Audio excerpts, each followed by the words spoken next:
Hello friends, मैं प्रवेश ऋषिदेव। तो दोस्तों फिर से स्वागत है हमारे एक और नए वीडियो में।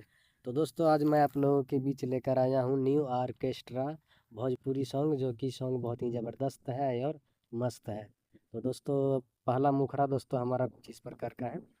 आइल बानी बाबू नाचे हो पाँच के, लगातार जाए देव न बाँच के, न मरी लुटैब घगरी उठैब, करब तू ढेर मनमानी, रे जब लहंगा से गिरी तोरा पानी, तोहर याद आई नानी, कौना जिला के बारू ये रानी, याद खत्म होई कहानी। तो दोस्तों जहाँ से एफ है वहाँ से लड़की गाएगी, और जहाँ से एम है वहाँ से लड़का गाएगा, और जहाँ से 2 बार है वहाँ से 2 बार गाना है, और जहाँ से 1 बार है वहाँ से सिर्फ और सिर्फ 1 बार ही गाना है। तो दोस्तों ये रहा आप सभी के बीच हमारा फर्स्ट यंत्रा। तो दोस्तों फर्स्ट यंत्रा हमारा कुछ इस प्रकार का है।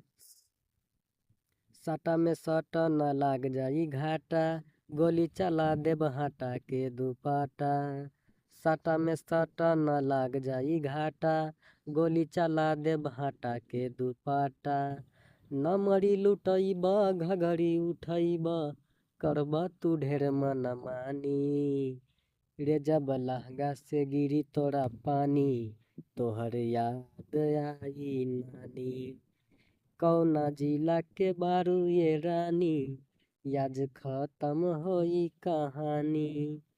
तो दोस्तों जैसे कि हिंदी, भोजपुरी, मैथिली, मगही किसी भी प्रकार का पर्सनल सॉन्ग लिखवाने के लिए आप हमसे संपर्क कर सकते हैं, और आप लोगों का हर कॉल का जवाब दिया जाएगा। तो दोस्तों आप लोग एनी टाइम कॉल कर सकते हैं। और दोस्तों ये रहा आप सभी के बीच हमारा लास्ट यंत्रा। तो दोस्तों लास्ट यंत्रा हमारा कुछ इस प्रकार का है। नचे न आइब फेरू काला काता, हो जाई ऊंच नीच ऐसन बुझाता, नचे न आइब फेरू काला काता, हो जाई ऊंच नीच ऐसन बुझाता, न मरी लुटैब घगरी उठैब, करब तू ढेर मनमानी, रे जब लहंगा से गिरी तोरा पानी, तोहर याद आई नानी, कौना जिला के बारू ये रानी, याद खत्म होई कहानी। तो दोस्तों वीडियो को ध्यान से देखे, हो सके तो दोबारा देखे, और जहाँ से 2 बार है वहाँ से 2 बार गाना है, और जहाँ से एफ है वहाँ से लड़की गाएगी, जहाँ से एम है वहाँ से लड़का गाएगा। तो दोस्तों फिर मिलेंगे इसी तरह अगली वीडियो में, तब तक के लिए जय हिंद जय भारत।